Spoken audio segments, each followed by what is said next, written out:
Hola chicos, nada, espero que estéis contentos, animados, con ilusión de seguir aprendiendo. El podcast de hoy trata sobre la ilustración. Para entender este tema es necesario haber escuchado el anterior podcast sobre el antiguo régimen, porque digamos que se complementan. De hecho, en muchos libros de texto del colegio, el mismo tema se titula El antiguo régimen y la ilustración.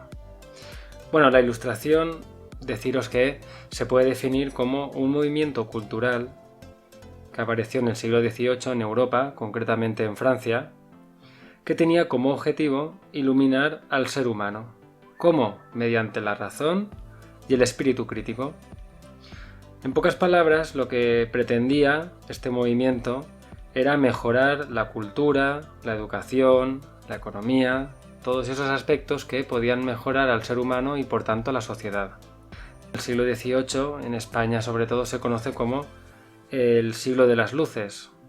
Se intentaba valorar la razón, como hemos dicho, el entendimiento. De hecho, hay una expresión que supongo que la conoceréis, que dice, esta persona tiene pocas luces, como refiriéndose a que es una persona pues un poco tonta, ¿vale? Pues era todo lo contrario, buscar la sabiduría. El término ilustración se utilizaba sobre todo en España. En Francia, en cambio, se llamaba a esta época el siglo de las luces y en Inglaterra la era de la iluminación. Podríamos decir que la ilustración quería acabar con el antiguo régimen, por eso os he dicho que era fundamental haber escuchado el anterior podcast. Quería terminar con el antiguo régimen y sus estructuras. ¿Cuáles eran estas? La monarquía absoluta, la sociedad estamental y una vida basada en las supersticiones, también una economía muy pobre, muy limitada. Digamos que quería cambiar todo esto. Por eso podríamos afirmar que a medida que la ilustración se va desarrollando, el antiguo régimen entra en crisis. Antes de seguir, deciros que a nosotros que vivimos en Valencia tenemos un museo, el MUVIM, que significa Museo Valenciano de la Ilustración y la Modernidad. Es decir, que tenemos un museo específico sobre este tema que estamos dando. Vamos a ver autores ilustrados representativos. Sobre todo se les conocía como filósofos, porque eran personas amantes del saber, de la sabiduría. Eran personas que se inspiraron en Descartes. Descartes está considerado el padre de la filosofía moderna, el fundador del racionalismo. Hay una frase famosa que supongo que conoceréis: pienso, luego existo. Bien, pues estos ilustrados destacan unos pocos, sobre todo franceses. Montesquieu, que era un autor que defendía sobre todo la separación de poderes, el poder legislativo, ejecutivo y judicial. Esto está muy bien porque si los poderes están unidos, como ocurría con el antiguo régimen, la monarquía absoluta, se pueden dar casos de abusos. También estaba Rousseau. Rousseau era un autor que defendía la democracia y que la soberanía, es decir, el poder, debía residir en el pueblo, no solo en una persona, en el rey. Sí que es cierto que, a diferencia de los demás ilustrados, Rousseau pensaba que el progreso, que era eso que tanto buscaban los ilustrados, el progreso no necesariamente llevaba al ser humano a ser más bueno, más bondadoso y más feliz. Y en esto la verdad es que no le falta razón. Otro autor, Voltaire, rechazaba las supersticiones, todo aquello que se escapaba de la lógica. Vemos cómo se busca en todo momento todo aquello que sea racional, lo que se pueda alcanzar mediante la razón. Hay más autores como Diderot y D'Alembert que son famosos porque estos dos autores fueron los que dirigieron un proyecto muy importante que era la enciclopedia. Hoy en día todos conocemos enciclopedias, también supongo que habréis usado alguna vez la Wikipedia. Bien, pues esto que es algo tan normal, hasta ese momento no había ninguna enciclopedia. Si tú querías averiguar algo sobre un tema de medicina, tenías que recurrir exclusivamente a libros de medicina. Si querías información sobre un tema de física, tenías que buscar libros de física, pero no estaba todo el saber agrupado en una misma obra. Y esto es lo que hicieron Diderot y D'Alembert. Su enciclopedia tenía 30 tomos y ahí digamos que se podía encontrar todo. De hecho se decía que, entre comillas, aquí está todo, desde cómo se hace una aguja a cómo se funde un cañón. Estaba todo el saber ahí condensado. Bien, ahora vamos a ver el despotismo ilustrado, que es una mezcla, digámoslo así, entre monarcas absolutistas, por una parte, pero que sí que tienen esa inquietud por la ilustración, es decir, tienen un interés por mejorar la sociedad en la que viven, mejorar las condiciones de su pueblo. Eso sí, sin renunciar al poder absoluto. Por eso se llama despotismo ilustrado. Podríamos destacar sobre todo a 3. Federico II de Prusia, que es el monarca ilustrado por excelencia. Sabía tocar muy bien la flauta travesera, era un buen poeta, filósofo, escribió varios libros y tenía reuniones con los ilustrados. Por ejemplo, se reunía con Voltaire. Catalina II de Rusia también tenía reuniones, en este caso con Diderot, y mantenía correspondencias, escribía cartas con Montesquieu y Voltaire.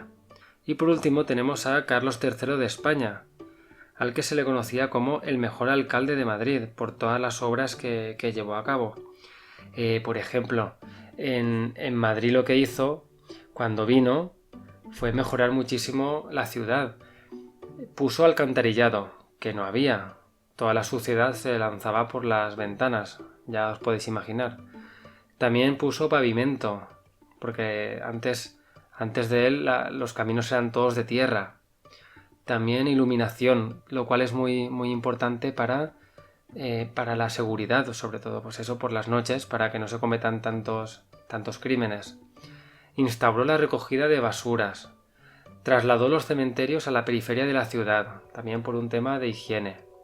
Instauró la figura del sereno, que iba paseando por las noches, sobre todo con una función de vigilar. Mandó construir el Museo del Prado, la Puerta de Alcalá, la Fuente de las Cibeles, la Fuente de Neptuno, el Observatorio Astronómico, el Museo de Historia Natural, el Jardín Botánico, o sea, 1000 cosas mandó construir, solo en Madrid.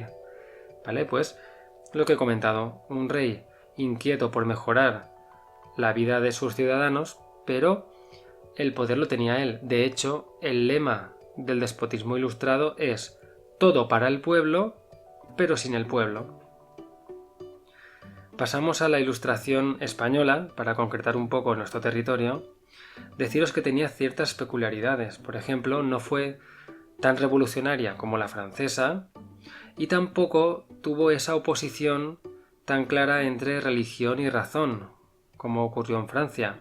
De hecho, muchos autores eran cristianos e incluso sacerdotes, como el padre Feijoo, el padre Vicente Tosca, que ahora los veremos. Y en la Ilustración española destacar pues lo que ya hemos dicho, Carlos III, que además de todo lo que acabamos de decir, también creó las Reales Sociedades Económicas de Amigos del País. ¿Qué eran esto? Pues eran asociaciones reales porque las crea el rey, que servían para difundir las ideas y los conocimientos de la Ilustración. También instauró las Reales Academias, de lengua, de historia, de bellas artes. Más ilustrados en España tenemos al padre Feijoo, que era un sacerdote benedictino, famoso, por ejemplo, por su obra Teatro Crítico Universal, que como su nombre indica, lo que hacía era criticar creencias que siempre se habían sostenido y que él argumentaba que eran erróneas. Olavide, otro ilustrado español, por ejemplo, de él podemos decir que estuvo a favor de la Revolución Francesa, pero en cambio estuvo en contra de la violencia que observó cuando se desató. Campomanes era ministro de Hacienda con Carlos III, Jovellanos, ministro de Justicia. Por cierto, este autor fue bautizado, es curioso, fue bautizado como Baltasar Melchor Gaspar, es decir, procedía de una familia claramente cristiana y él también lo era. Por eso decía que la Ilustración en España no tiene ese choque entre razón y religión, por ejemplo. Y ya concretando aún un poco más, nos podemos ir a Valencia, donde destacaríamos 3 autores: Gregorio Mayans, historiador y lingüista; Cabanilles, científico y botánico; o el padre Vicente Toscá, otro sacerdote, matemático, arquitecto, que nos dejó un maravilloso plano de la ciudad de Valencia, donde está lleno de detalles. Tiene un valor enorme esa obra. Seguimos con la ciencia y podríamos citar, por ejemplo, a Isaac Newton, que tiene avances en física como la ley de la gravitación universal. Tenemos también a Jenner, que fue el que creó la primera vacuna contra la viruela. Era una enfermedad infecciosa bastante grave, el 30% de las personas que la contraían fallecían. Como consiguió la vacuna, el Parlamento inglés le recompensó con 30.000 libras, lo cual era muchísimo dinero, aunque era una persona, siempre se dijo, era una persona muy modesta y sencilla. También tenemos a James Cook, era un explorador. El estrecho de Cook, que está en Nueva Zelanda, se debe a que él estuvo explorando dichas zonas. Vitus Bering, otro explorador. Tenemos el estrecho de Bering, que es el estrecho que está entre América y Asia. Es curioso porque si cogéis una bola del mundo y veis la distancia que hay entre América y Asia, pues ahí tenéis todo el océano Pacífico. Es una distancia enorme, pero en cambio, si miráis por arriba del todo, cerca del Polo Norte, veréis que la distancia es muy estrecha, simplemente los separa el estrecho de Bering.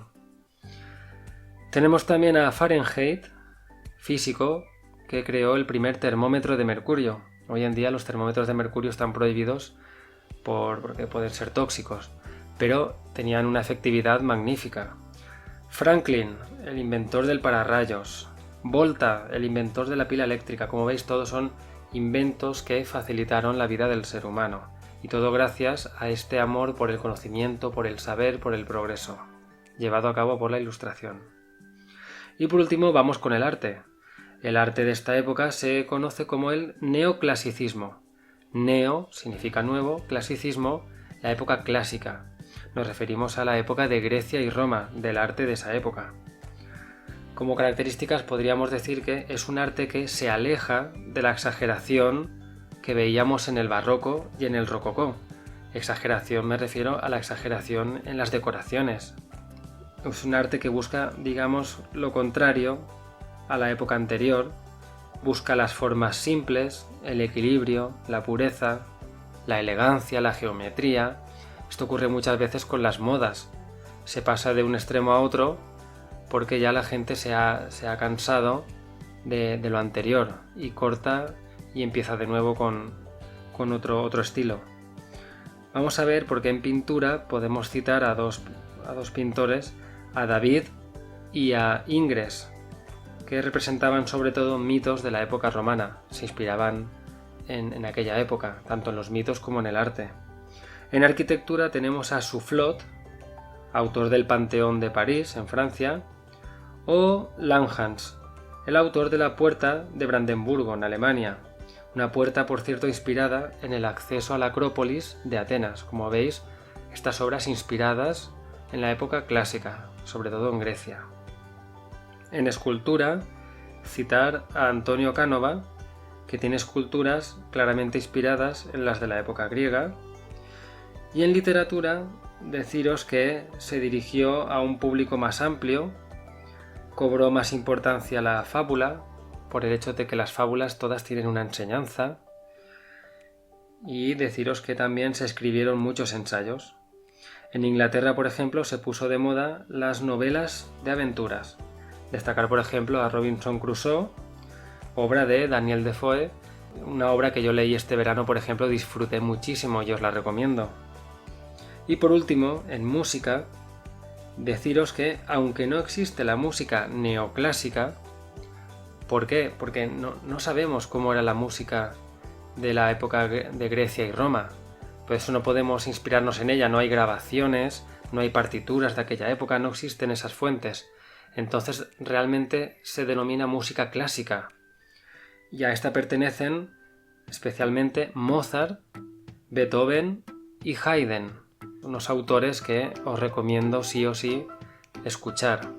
Suele haber un pique entre Mozart y Beethoven, hay gente que le gusta más uno, le gusta más otro. Yo simplemente deciros que, aunque Mozart y Beethoven están bastante equilibrados, sí que es justo decir que Mozart murió mucho más joven que Beethoven. ¿Y eso qué puede significar? Que hubiera podido alcanzar Mozart en caso de haber llegado a la edad de Beethoven, ¿no? Pero eso en historia nunca se sabrá, son preguntas que quedan en el aire. Y bueno, con esta intriga cerramos ya el tema de la ilustración, espero que os haya ayudado, que tengáis el tema más claro que antes y nada, que sigáis disfrutando de estos temas, del conocimiento, del saber. Bueno chicos, un abrazo, nos vemos, adiós.